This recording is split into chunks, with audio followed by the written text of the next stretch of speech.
Hello students, this is the lecture in continuation of the last two lectures of interference in thin films. Last lecture में हमने discuss किया था interference in thin plane parallel films which is due to first interference. आज के lecture में हम पढ़ेंगे interference due to transmitted light. तो हमारे पास हमने लास्ट लेक्चर में डिस्कस किया था कंप्लीट। हमारे पास एक रे ए बी है जो इंसिडेंट हो रही है थिन फिल्म के ऊपर जिसकी थिकनेस है टी एंड रिफ्रैक्टिव इंडेक्स है म्यू। ये क्या हो रही है, पार्टली रिफ्लेक्ट और क्या हो रही है, रिफ्रैक्ट अलोंग बी सी। तो B C at point C के ऊपर जो बॉटम पार्ट है फिल्म का वो अगेन क्या होगी, रिफ्लेक्ट होगी into the film along C D और रिफ्रैक्ट होगी और इमर्ज होगी, फिल्म से बाहर आएगी आउटसाइड अलोंग सी ई। तो एट पॉइंट डी पॉइंट के ऊपर जो सी डी रे है वो अगेन क्या होगी, रिफ्लेक्ट होगी इनटू द फिल्म और क्या होगी, रिफ्रैक्ट होगी अलोंग डी आर।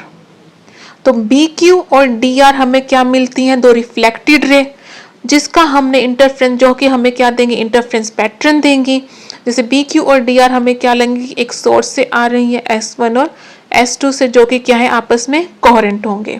तो ये दोनों हमें क्या देंगे, इंटरफ्रेंस पैटर्न देंगी स्क्रीन के ऊपर जिसको हम देख सकते हैं, टेलीस्कोप से देख सकते हैं। तो सेम ये हमने कल पढ़ा था interference due to reflected light B Q and D R. हमने इनका पार्ट डिफरेंस भी निकाला था जो कि क्या आया था हमारे पास 2 म्यू टी कोस आर और इसके अंदर हमारे पास क्या था, एक एडिशनल फेस चेंज इंट्रोड्यूस्ड हो रहा था क्योंकि जो डी आर थी उसके अंदर कोई फेस चेंज नहीं आ रहा था क्योंकि वो रिफ्लेक्ट नहीं हो रही थी फ्रॉम द डेंसर मीडियम। जो रे बी क्यू है उसके अंदर एक एडिशनल फेस चेंज आ रहा था पाई का क्योंकि वो रिफ्लेक्ट हो रही थी from a denser medium and travelling from a rarer to denser medium के इंटरफेस पे वो क्या हो रही थी, रिफ्लेक्ट हो रही थी। तो इसके अंदर एक एडिशनल फेस चेंज आया था पाई का और पाथ डिफरेंस आया था लैम्डा का। तो हमारे पास जो total path difference, total optical path difference हमारे पास आ गया था between the two reflected rays B Q and D R, कितना आ गया था, 2 mu T cos R minus lambda by 2। फिर हमने देखा था हमारे पास कंस्ट्रक्टिव इंटरफेरेंस कब आया था और हमारे पास डिस्ट्रक्टिव इंटरफेरेंस कब आया था। यही सेम केस हम डिस्कस करेंगे ड्यू टू ट्रांसमिटेड लाइट। जो हमारे पास दो ट्रांसमिटेड लाइट है वो कौन सी है हमारे पास, CE और FG। तो हम सबसे पहले इन दोनों के बीच में हम निकालेंगे कि हमारे पास इन टू ट्रांसमिटेड रेस के बीच में जो कि है CE एंड FG, इनके बीच में ऑप्टिकल पाथ डिफरेंस कितना है। तो CE और FG जैसे हमने interference due to reflected light के टाइम पढ़ा था, जो CE और FG है C तक इनका जो डिस्टेंस है वो क्या है, सेम है दोनों रेस का। इस CE को हम बोल देते हैं फर्स्ट रे एंड FG को हम बोल देते हैं सेकेंड रे। तो जो बोथ रेज है हमारे पास, इमर्जेंट रेज हैं, ट्रांसमिटेड रेज हैं 1 एंड 2, इनका डिस्टेंस पॉइंट C तक सेम है। पर जो रे 1 है वो C से एमिट हो रही है अलोंग CE, पर जो रे 2 है वो ट्रेवल कर रही है into the film path CD plus DF। फिर हमने क्या किया, नॉर्मल ड्रॉ किया F से ऑन दी CE FH। अगर अब हम देखते हैं कि जो H ऑनवर्ड्स, H के बाद दोनों रेस का, रे 1 और रे 2 का पाथ क्या है, सेम। दोनों का जो डिस्टेंस है, पाथ है वो क्या है, इक्वल है। तो जो रे 1 है वो एक्स्ट्रा पाथ कितना ट्रेवल कर रही है, CH एयर में, और रे 2 है वो कितना एक्स्ट्रा पाथ ट्रेवल कर रही है, CD और DF। वो किस में कर रही है, इन द फिल्म जिसका रिफ्रैक्टिव इंडेक्स है म्यू। तो हमारे पास जो ऑप्टिकल पाथ डिफरेंस है वो किसके इक्वल होता है, between the two rays optical path difference between the rays, same जो हमने पढ़ा था बिटवीन द रेज 1 एंड 2 कितना आएगा, is equal to mu times the geometrical path difference, और वो हमारे पास कितना आएगा, म्यू क्योंकि C D plus D F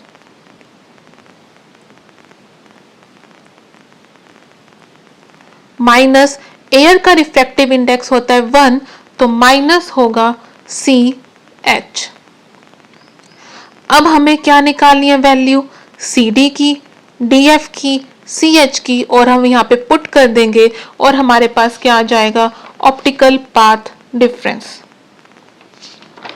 same जैसे कि हमने किसके लिए निकाला था, रिफ्लेक्टेड लाइट में निकाला था, उसी सेम मेथड से हम इनकी वैल्यूज भी निकालेंगे। तो अब हम क्या देखते हैं, हमें क्या निकालना है, सबसे पहले हम निकालेंगे सी डी और डी एफ की वैल्यू।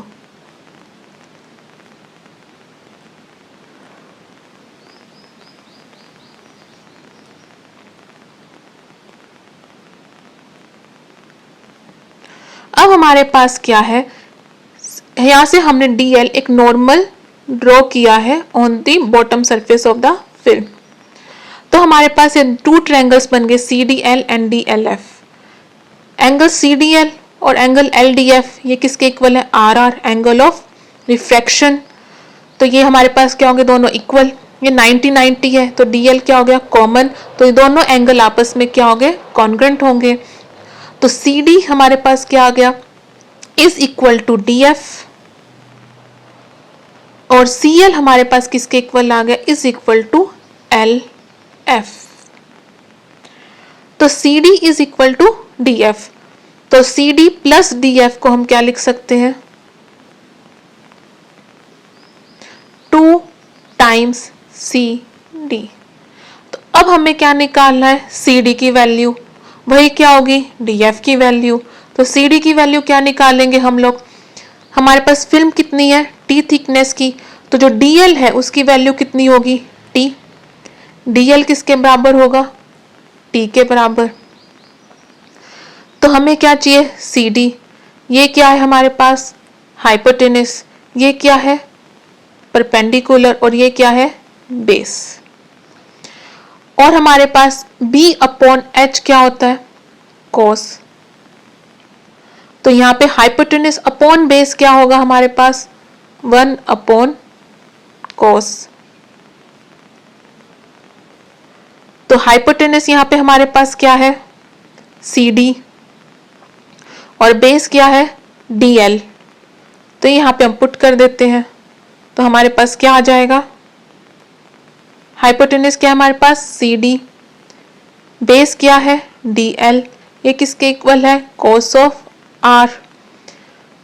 तो C D 1 by cos R, तो सी डी कितना आ गया हमारे पास, टी अपॉन कोस आर।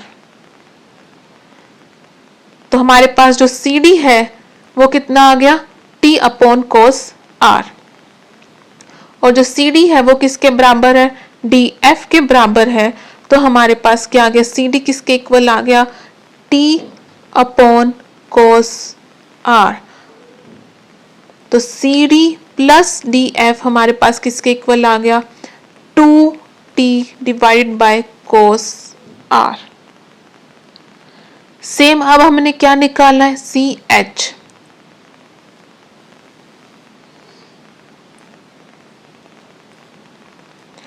तो सी एच निकालने के लिए हम क्या करेंगे, ट्रायंगल लेंगे। सबसे पहले हमें कौन सा ट्रायंगल लेना पड़ेगा, सी एच एफ। तो सी एच निकालने के लिए हमें क्या, सबसे पहले हमें निकालना पड़ेगा सी एफ। सी एफ निकालने के लिए हमें पता है कि सी एल और एल एफ दोनों क्या है, इक्वल है। C L is equal to L F. तो सी एफ को क्या लिख सकते हैं हम, twice of C L. C L कैसे निकालेंगे, सी एल हमारे पास क्या है, परपेंडिकुलर, डी एल क्या है, बेस। डी एल की वैल्यू हमें पता है कितनी है, टी के बराबर है।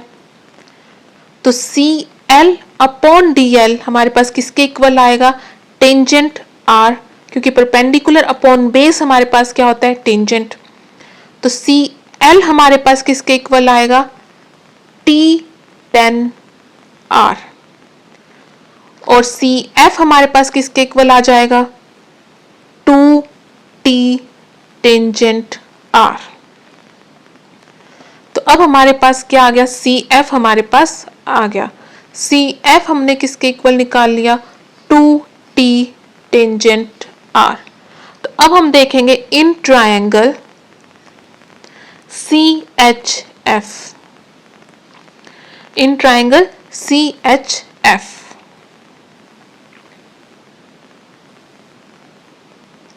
तो जब हम in triangle C H F देखेंगे तो हमारे पास क्या आएगा, सी एफ हमें पता है, हमें क्या निकालना है, सी एच। तो हमारे पास क्या है, ये क्या हो गया, सी एच, ये क्या हो गया, सी एफ है, और ये क्या है हमारे पास, सी एफ। तो ये हमारे पास क्या बन गया, परपेंडिकुलर है, ये क्या है, बेस है, ये क्या है, हाइपोटेनस है। क्लियर है। अब हमें क्या चाहिए, P upon H, perpendicular upon hypotenuse हमारे पास किसके इक्वल होता है, साइन आई। तो C H upon H F, C H क्या है, परपेंडिकुलर, सी एफ क्या है, हाइपोटेनस। तो P अपॉन एच हमारे पास किसके इक्वल होता है, साइन। तो साइन एंगल कितना है, आई, तो साइन आई। तो सी एच कितना आ जाएगा हमारे पास, सी एच जो हमारे पास, सॉरी यहां पे आएगा सी एफ। तो सी एच जो कि है परपेंडिकुलर और सी एफ है हाइपोटेनस। तो P अपॉन एच क्या होता है हमारे पास, साइन। तो C H upon C F हमारे पास किसके इक्वल होएगा, साइन आई के इक्वल। सी एफ की वैल्यू हमारे पास क्या है, टू टी टेंजेंट आर। तो सी एफ की वैल्यू हम पुट करेंगे two T tangent R sine I. तो हमारे पास किसकी वैल्यू आ गई, सी एच की। तो in triangle C H F हमारे पास क्या था, जो सी एच है वो किसके इक्वल आएगा, सी एफ साइन आई। और सी एफ हमारे पास क्या है, two T tangent R sine I. तो यहां से अगर हम यहाँ पे वैल्यू पुट करेंगे, अब हमारे पास क्या होता है, स्नेल्स लॉ के अकॉर्डिंग म्यू किसके इक्वल होता है, sine I upon sine R. तो साइन आई किसके इक्वल हो जाएगा, म्यू टाइम्स साइन आर। तो यहां पे हमारे पास क्या आ जाएगा, सी एच किसके इक्वल आ गया, two T tangent R mu times sine are.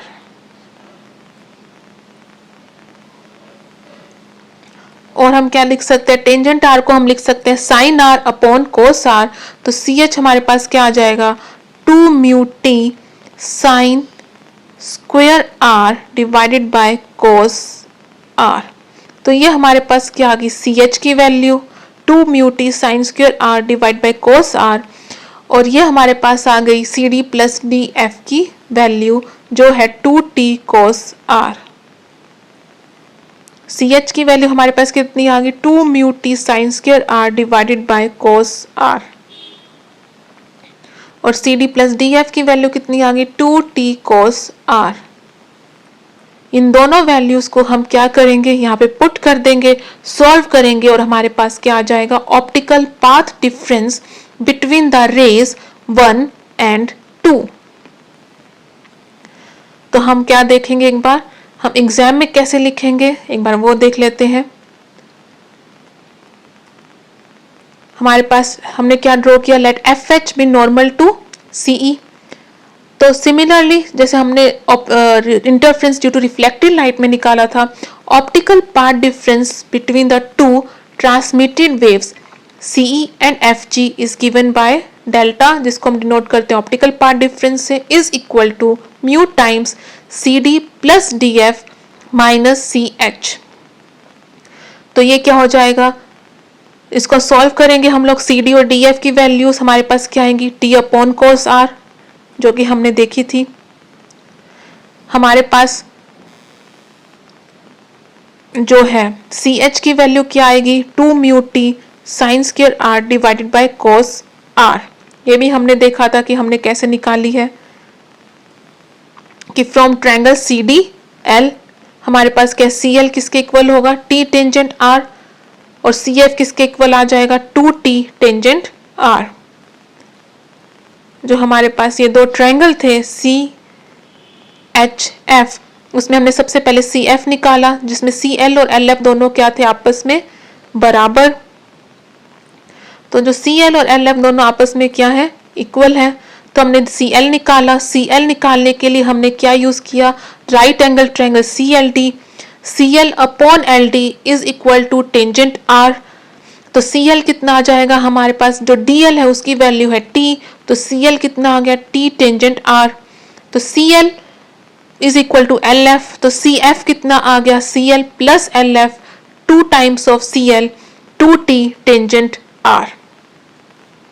फिर हमने देखा in triangle C H B हमारे पास C H upon C F किसके इक्वल होगा, साइन आई के इक्वल।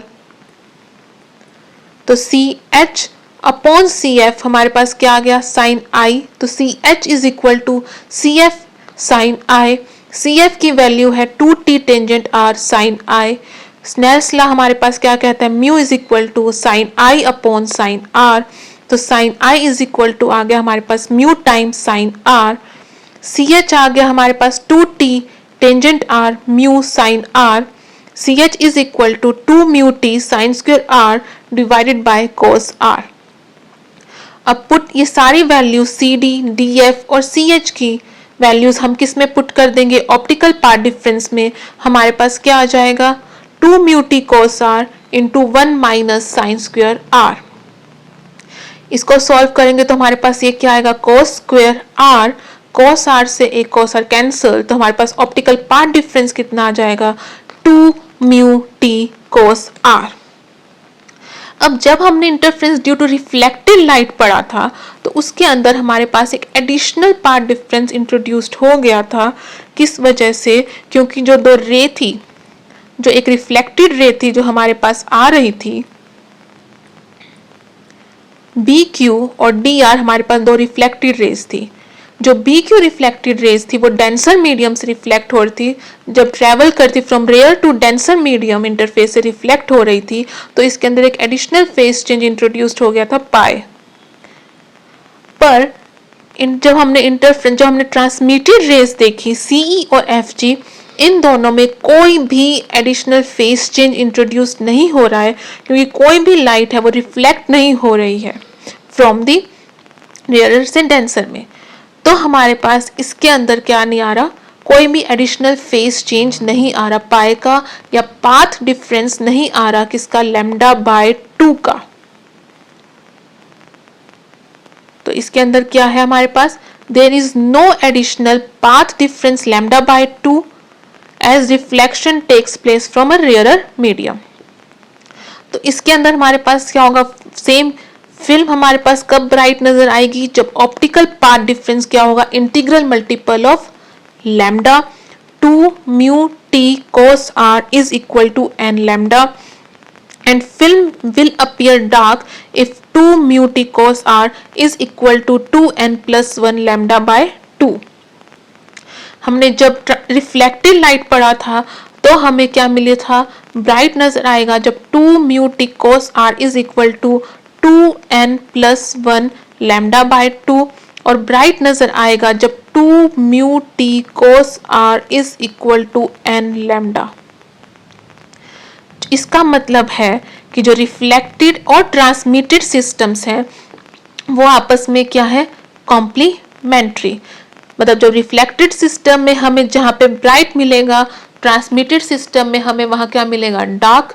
जहाँ पे रिफ्लेक्टेड सिस्टम में डार्क मिलेगा, वहाँ पे ट्रांसमिटेड सिस्टम में हमें क्या मिलेगा, ब्राइट। नेक्स्ट टॉपिक है हमारे पास intensities of maxima in minima in reflected and transmitted beams in thin films। अभी हमने डिस्कस किया कि रिफ्लेक्टेड एंड ट्रांसमिटेड बीम में जो हमें मैक्सिमा और मिनिमा मिलेंगे वो क्या होंगे, कॉम्प्लीमेंट्री। मतलब रिफ्लेक्टेड में जहां हमें मैक्सिमा मिलेगा, ट्रांसमिटेड में वहां हमें क्या मिलेगा, मिनिमा। तो जब हमने, अगर हमारे पास जो R है वो रिफ्लेक्शन कॉफिशिएंट है और जो T है वो ट्रांसमिशन कॉफिशिएंट है, जब हमने इनकी इंटेंसिटीज को देखा तो अगर हमारे पास जो इंटेंसिटी है इंसिडेंट बीम की वो 1 है, तो अगर हमारे पास जो रिफ्लेक्शन बीम की इंटेंसिटी है वो हमारे पास आती है 14.79% और जो ट्रांसमिटेड बीम की इंटेंसिटी है वो हमारे पास आती है 85.2%। मतलब इंटेंसिटी जो रिफ्लेक्टेड बीम की है वो क्या होती है, ज्यादा, सॉरी, इंटेंसिटी ट्रांसमिटेड बीम की क्या होगी, ज्यादा as compared to reflected beam. अगर हम इस फिगर को देखें जिसमें हमने कंपेयर की हुई है intensity of the reflected and transmitted beams, तो यहाँ पे हमें रिफ्लेक्टेड बीम में क्या मिल रहा है, मैक्सिमा, तो ट्रांसमिटेड में हमें क्या मिल रहा है, मिनिमा। रिफ्लेक्टेड में यहाँ पे मिनिमा मिल रहा है तो ट्रांसमिटेड में क्या मिल रहा है, मैक्सिमा, क्योंकि ये दोनों आपस में क्या होते हैं, कॉम्प्लीमेंट्री। रिफ्लेक्टेड बीम में जो इंटेंसिटी होती है मैक्सिमा उसकी कितनी होती है, 14.79%, पर जो मिनिमा की इंटेंसिटी होती है वो होती है 0। पर अगर हम ट्रांसमिटेड की बात करें तो जो इंटेंसिटी मैक्सिमा की जो ट्रांसमिटेड बीम में इंटेंसिटी होती है वो होती है 100% फुल ब्राइट, पर और जो मिनिमा की होती है वो होती है 85.2%। अगर हम नॉर्मल बात करें, हमारे पास दो लाइट सोर्सेस हैं जिसकी इंटेंसिटी में सिर्फ डिफरेंस है ऑलमोस्ट 15 का, मतलब एक हमारे पास फुल ब्राइट है और एक उससे हल्का सा कम ब्राइट है। तो अगर हम नॉर्मली देखें तो हमें इतना अच्छा इंटरफ्रेंस पैटर्न नहीं नजर आएगा, फ्रिंजेस अगर, लेकिन एक फ्रिंजेस जो हमें नजर आ रहा है उसमें जो ब्राइट है वो फुल ब्राइट है और जो मिनिमा है वो फुल डार्क है, तो हमें जो इंटरफ्रिंजेस दिखेंगे, विजिबिलिटी ऑफ फ्रिंजेस होगी कि जो ब्राइट है फुल ब्राइट नजर आ रहा है और डार्क फुल डार्क है, मतलब हमें ब्राइट जो फ्रिंजेस होंगे वो बहुत अच्छे से ब्राइट नजर आएंगे। लेकिन जब ट्रांसमिटेड सिस्टम में जो मैक्सिमा है वो हमें क्या आ रहा है, ब्राइट है, पर जो मिनिमा है वो भी ब्राइट है, उन दोनों में डिफरेंस कम है, तो हमें जो विजिबिलिटी ऑफ फ्रिंजेस होगी वो इतना अच्छा नहीं होगा। तो जो अगर हम विजिबिलिटी ऑफ फ्रिंजेस की बात करें तो रिफ्लेक्टेड सिस्टम में जो फ्रिंजेस हमें दिखेंगे, इंटरफ्रेंस फ्रिंजेस, वो मच बेटर होंगे, क्योंकि जो इसमें मिनिमा है वो डार्क होगा और जो मैक्सिमा है वो फुल ब्राइट होगा। तो हमें जो फ्रिंजेस है वो पहले ब्राइट डार्क बहुत अच्छे से फ्रिंजेस हमें क्या नजर आएंगे as compared to transmitted system. तो इसके अंदर हम यही देखेंगे कि अगर हमारे पास आई नोट है, इंटेंसिटी हमने 1 ली है इंसिडेंट की, तो ट्रांसमिटेड में हमारे पास कितनी होगी, 85.21%, और आई आर में, रिफ्लेक्टेड में हमारे पास कितनी होगी, 14.79%।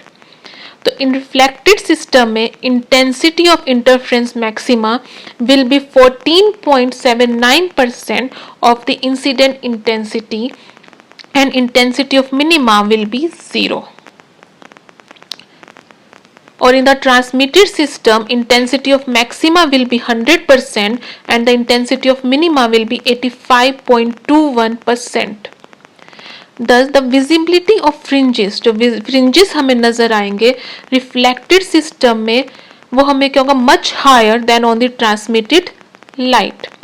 ये हमें ध्यान रखना है कि जो फ्रिंजेस की विजिबिलिटी, मतलब रिफ्लेक्टेड में हम देखेंगे हमें मैक्सिमा ब्राइटर नजर आएगा और मिनिमा डार्कर, मतलब मिनिमा हमें दिखेगा ही नहीं, डार्क होगा, क्योंकि उसकी इंटेंसिटी क्या है, 0। तो हमें जो विजिबिलिटी ऑफ फ्रिंजेस है वो रिफ्लेक्टेड सिस्टम में वो क्या होगी, much higher than in the transmitted light. The fringes are thus more sharp in the reflected light. Next topic है हमारे पास narrow light versus extended light source. अगर हम थिन फिल्म्स में इंटरफ्रेंस पैटर्न को देखें और हम यूज करें नैरो लाइट सोर्स और अगर हम यूज करें extended light source thin film में, तो उसके अंदर हमें कौन से लाइट सोर्स से यूज करने से जो विजिबिलिटी ऑफ फ्रिंजेस है वो मच बेटर होंगे हमारे पास। अगर हम नैरो लाइट सोर्स यूज करें, जैसे कि हमने फ्रेशनर बाय प्रिज्म में, लोयर्स मिरर में हमने क्या यूज किया था, एक नैरो सोर्स का यूज किया था जिससे हमने टू कोहेरेंट सोर्सेस बनाए थे। पर अगर हम थिन फिल्म्स में भी हम एक नैरो सोर्स का यूज करें, जैसे कि हमने इस फिगर में यूज किया, फर्स्ट फिगर में हमने एक नैरो सोर्स का यूज किया है। अब यहाँ से मान लो इंसिडेंट हुई बीम, वन बीम क्या हो इंसिडेंट हो गई और वो रिफ्लेक्ट हो गई फ्रॉम द फिल्म, हमें आई पे क्या हो गया, हमें नजर आ गया। अब ये जो सेम सोर्स से एक सेकंड रे ऑफ बीम भी क्या इंसिडेंट हुई अनदर पार्ट पे फिल्म पे, और 5 और 6 मतलब ये रेस क्या होंगी, रिफ्लेक्ट हो गई और यहाँ पे हमें क्या नजर आएगा, इंटरफ्रेंस पैटर्न। पर हमें जब हम नैरो सोर्स का यूज करेंगे तो हमारे पास जो फील्ड ऑफ व्यू होगा वो क्या होगा, बहुत स्मॉल एरिया होगा, हमें सिर्फ A part of the film ही नजर आएगा, हमें B part of the film नजर नहीं आएगा। पर अगर हम एक्सटेंडेड लाइट सोर्स का यूज करेंगे फिल्म में तो हमारा जो फील्ड ऑफ व्यू है वो क्या होगा, लार्ज होगा, हमें large area of the film क्या होगा, नजर आएगा। जैसे इसके अंदर जो फर्स्ट रे है वो इंसिडेंट हुई और 4 और 5 हमें क्या मिल गई, रिफ्लेक्टेड रेज, और ये हमें क्या बना रही है, इंटरफ्रेंस पैटर्न, तो हमें ये एरिया भी फिल्म का नजर आएगा जो यहाँ पे इंटरफ्रेंस पैटर्न मिल रहा है। सिमिलरली एक्सटेंडेड है तो यहाँ पे भी रे ऑफ लाइट जा रही है सेकंड, तो हमें इधर का भी विजिबिलिटी, हमें यहाँ पे भी इंटरफ्रेंस पैटर्न मिलेगा। सिमिलर थर्ड रे इंसिडेंट हो रही है और वो 8 और 9 रिफ्लेक्ट हो रही है, तो यहाँ पे भी हमें क्या मिलेगा, एक पैटर्न फॉर्म होगा। तो जो फील्ड ऑफ व्यू होगा हमारे पास जो फिल्म का वो क्या होगा, लार्जर, अगर हम एक्सटेंडेड लाइट सोर्स यूज करेंगे इन थिन फिल्म्स में। तो इसके अंदर क्या है, in case of Fresnel biprism and Lloyd's mirror में इंटरफ्रेंस फ्रिंजेस जो प्रोड्यूस्ड हुए थे बाय टू कोहेरेंट सोर्सेस, जो इनिशियल सोर्स था वो क्या था, narrow fringes obtained on a screen, उसको हमने किससे दिखा था, एक आईपीस से। But in case of thin film के केस में क्या होगा, हमारे पास अ नैरो सोर्स, जैसे कि हमने ऊपर फिगर में देखा, जो नैरो सोर्स है वो लिमिट कर देता है एरिया ऑफ द फिल्म का that can be viewed. Consider a thin film illuminated by narrow source of light S, जो हमने फिगर में देखा। जो रे 1 है, the ray 1 produces interference fringes because rays 3 and 4 reach the eye. The ray 2 is incident on the surface of the film at a different angle and is reflected along 5 and 6. Rays 5 and 6 do not reach the eye. Similar is the case for other rays incident at different angles on the film surface. जो reflected rays है वो हमारे नजर नहीं आएंगे। अगर हमारे पास यहाँ पे हमें देखें, अगर हम नैरो सोर्स का यूज करें तो फील्ड ऑफ व्यू मतलब हमें सिर्फ ए पार्ट का फिल्म का नजर आएगा, क्योंकि डिफरेंट एंगल पे इंसिडेंट हो रही है, ये डिफरेंट एंगल पे इंसिडेंट हो रही है। अब हम आई को हम इधर देखें, इधर देखें, इधर देखें तो हमें क्या नजर आएगा, अगर हम देखें तो हमें सिर्फ A part of the film ही एट अ टाइम नजर आएगा, हमें B part of the film इकट्ठा, हमारा जो फील्ड ऑफ व्यू है हमारी जो देखने का थिन फिल्म्स का जो फ्रिंजेस का वो क्या होगा, बहुत स्मॉल, हमें पहले ए ही नजर आएगा। अगर हम यहाँ से देखेंगे तो हमें B part of the film नजर आएगा, अगर हम यहाँ से देखेंगे तो हमें क्या नजर आएगा, A part of the film, अगर हम यहाँ से देखेंगे हमें नजर आएगा B part of the film. तो इससे हमारा जो फील्ड ऑफ व्यू है वो क्या होता है, स्मॉल होता है when we use the narrow source of light. If an extended और broad light source is used, अगर हम ब्रॉड लाइट सोर्स यूज करेंगे इल्यूमिनेट द फिल्म, तो जो larger area of the film surface क्या होगा, ऑब्जर्व्ड होगा। जो रे 1 है, after reflection from the upper and lower surface of the film emerges as rays 4 and 5 will reach the eye. Ray 2 from some other point of the source after reflection from the upper and lower surface of the film reach the eye. Similarly, ray 3 after reflection from the upper and lower surface of the film से reflection के बाद ray 3 8 और 9 भी हम देख पाएंगे। अगर हम एक्सटेंडेड लाइट सोर्स यूज करेंगे तो हमारा जो फील्ड ऑफ व्यू है वो क्या होगा, larger. Therefore, the rays incident at different angles on the film are accommodated by the eye, और जो field of view है वो क्या होगा, larger. Therefore, a broad source मतलब एक larger extended source of light is required to observe interference in thin films. As compared to जब हम interference pattern Fresnel biprism, Lloyd's mirror, Young's double slit में हमने देखा था, तो हमें क्या चाहिए था, एक narrow source of light.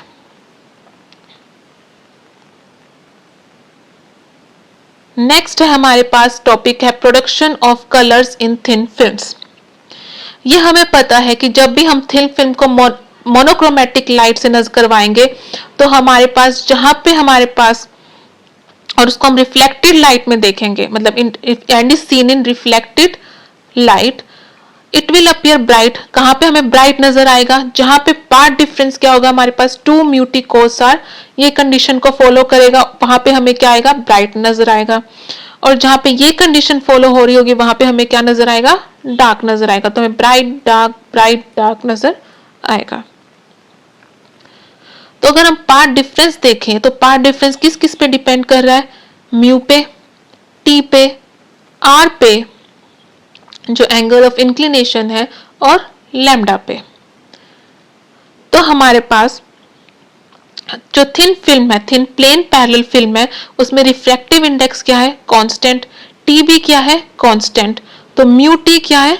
Constant. तो जो पार्ट डिफरेंस है वो किस पे डिपेंड कर रहा है? अगर हम आर भी, एंगल भी एक जो देखने का है वो भी कांस्टेंट रखें तो वो किस पे डिपेंड करेगा? हमारे पास जो पार्ट डिफरेंस है, part difference between the rays coming from the top and bottom of the film 2 mu t cos r depends upon mu lambda t and r पे। अगर हमारे पास हम फिल्म को एक्सपोज करें व्हाइट लाइट से, तो हमें व्हाइट लाइट से हम किसी को भी एक्सपोज करेंगे तो व्हाइट लाइट किससे कंपोज होती है? कंपोज ऑफ सेवरल कलर्स, जो विबग्योर हमें नजर आता है, violet, green, bright red, yellow. तो हमारे पास अगर एक्सपोज टू व्हाइट लाइट तो ब्रिलियंट कलर्स, हमें क्या अलग अलग कलर्स नजर आएंगे। तो हमारे पास क्या होगा? Due to the following reasons. अगर हमने आई की जो देखने की हमारी पोजीशन है उसको हमने फिक्स्ड रखा विद रिस्पेक्ट टू एक फिल्म के पार्ट में, हमारी जो आई की पोजीशन है जहां से हम देखेंगे इंटरफेरेंस फ्रिंजेस को, उसको हमने फिक्स रखा, तो टी आर जो थिकनेस है टी और आर भी क्या होगा? कांस्टेंट होगा। तो जो पार्ट डिफरेंस है वो किस पे डिपेंड कर रहा है? म्यू। और विच फर्दर डिपेंड किस पे कर रहा है? वेवलेंथ ऑफ द लाइट के ऊपर। किस पे डिपेंड करेगा? सिर्फ वेवलेंथ। म्यू भी क्या हो गया? किस पे डिपेंड करेगा? रिफ्रैक्टिव इंडेक्स, जो कि further depends upon the wavelength of the light. अब जो व्हाइट लाइट है, white light composed of VIBGYOR, violet, indigo, blue, red, orange, yellow, different colours. तो जो उन सब की जो कलर डिफरेंट कलर्स है उन सब की वेवलेंथ क्या होती है? अलग अलग। सबकी वेवलेंथ क्या है? अलग है। तो when light is composed of different colours, हमें वही कलर और वही वेवलेंथ हमें नजर आएगी जो हमारी सेटिस्फाई करे कंडीशन ऑफ मैक्सिमा। क्योंकि मिनिमा तो क्या, रिफ्लेक्टेड लाइट में जो मिनिमा की कंडीशन है वो क्या होती है? 0। तो मिनिमा तो हमें नजर आएगा ही नहीं इन रिफ्लेक्टेड सिस्टम।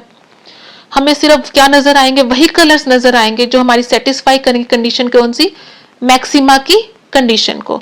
मैक्सिमा की कंडीशन हमारे पास क्या होती है रिफ्लेक्टेड लाइट में? 2 mu t cos r is equal to n plus half lambda.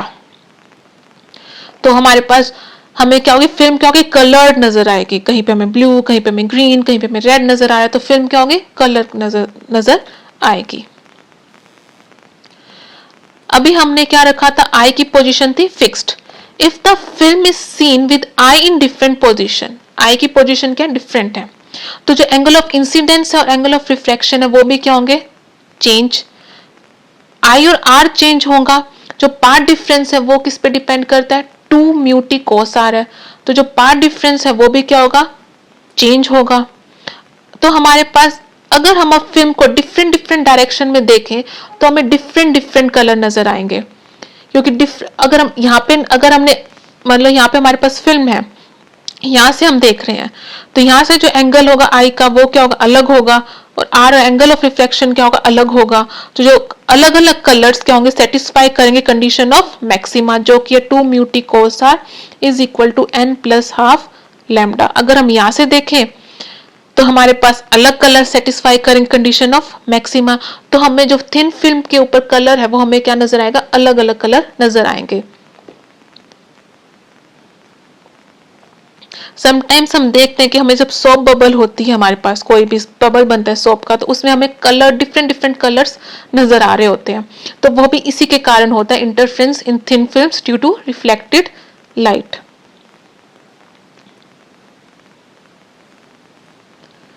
अब नेक्स्ट है हमारे पास टॉपिक है classification of fringes in thin film. हमारे पास 3 टाइप्स ऑफ फ्रिंजेस होते हैं। तो रिजल्टेंट इंटेंसिटी ऑफ लाइट अगर रिफ्लेक्ट हो या ट्रांसमिट हो तो डिपेंड किस पे कर रही होती है, वो फेज डिफरेंस या पार्ट डिफरेंस पे, जो कि हमारे पास होता है phase difference 2 pi by lambda 2 mu T cos R. तो इसके अंदर हमारे पास 3 टाइप्स ऑफ फ्रिंजेस बनते हैं। एक फर्स्ट हमारे पास फ्रिंज होता है हेडिंगर फ्रिंजेस। इस फ्रिंजेस में हमारे पास क्या होता है, जो फेज डिफरेंस में वेरिएशन आएगा वो mainly is due to variation of r. Thickness है वो क्या रहती है, कांस्टेंट, जो कि हमने पढ़ा था अभी अभी, interference due to plane parallel films. इसके अंदर हमारे पास जो टी था, थिकनेस थी, वो क्या रहती है, हमेशा कांस्टेंट रहेगी। और म्यू तो हमारे पास, तो जो म्यू है वो भी रिफ्लेक्टिव इंडेक्स भी फिल्म का क्या रहेगा, कांस्टेंट, टी भी क्या रहेगा, कांस्टेंट। तो कीपिंग म्यू टी कांस्टेंट, उन फ्रिंजेस को हम क्या बोलते हैं, फ्रिंजेस ऑफ इक्वल इंक्लिनेशन। सिर्फ किस लिए जो फेज डिफरेंस वेरी क्यों करेगा, is mainly due to variation of r. जो हमें मिलते जो हमें फ्रिंजेस मिलेंगे interference pattern due to thin plane parallel films, उन फ्रिंजेस को हम क्या बोल सकते हैं, फ्रिंजेस ऑफ इक्वल इंक्लिनेशन या फिर हेडिंगर फ्रिंजेस, क्योंकि हमारे पास टी भी कांस्टेंट है, म्यू भी कांस्टेंट है। सेकेंड टाइप ऑफ हमारे पास फ्रिंजेस आते हैं इंटरफेरेंस फिजियो फ्रिंजेस। इस टाइप के फ्रिंजेस में जो वेरिएशन ऑफ फाई होता है वो is mainly due to variation in mu t. जो थिकनेस है वो क्या नहीं रहती, कांस्टेंट नहीं रहती। उस टाइप के फ्रिंजेस को हम बोलते हैं फ्रिंजेस ऑफ इक्वल थिकनेस। जब हम नेक्स्ट लेक्चर में पढ़ेंगे interference due to wedge shaped film, जिसके अंदर थिकनेस है वो कंटिन्यूस, उस फिल्म को जिसके अंदर थिकनेस है वो कंटिन्यूसली इंक्रीज हो रही है, जैसे वेज शेप फिल्म है, इसमें थिकनेस क्या हो रही है, कंटिन्यूसली इंक्रीजिंग। तो जो वेरिएशन इन फाई है वो mainly due to variation in mu T. तो जो फ्रिंजेस है, जब interference in fringes, interference due to wedge shape film पढ़ेंगे, interference in wedge shape film, तो जो हमें फ्रिंजेस मिलेंगे उन फ्रिंजेस को हम क्या बोलेंगे, fringes of equal thickness. Third type of हमारे पास होते हैं फ्रिंजेस होते हैं FECO fringes, fringes of equal chromatic order. In such type, ये फ्रिंजेस में जो वेरिएशन होता है फाई में is mainly due to variation of wavelength, इसलिए हम इस टाइप के फ्रिंजेस को बोलते हैं fringes of equal chromatic order. In the next lecture, we will discuss the interference in wedge-shaped film. Thank you.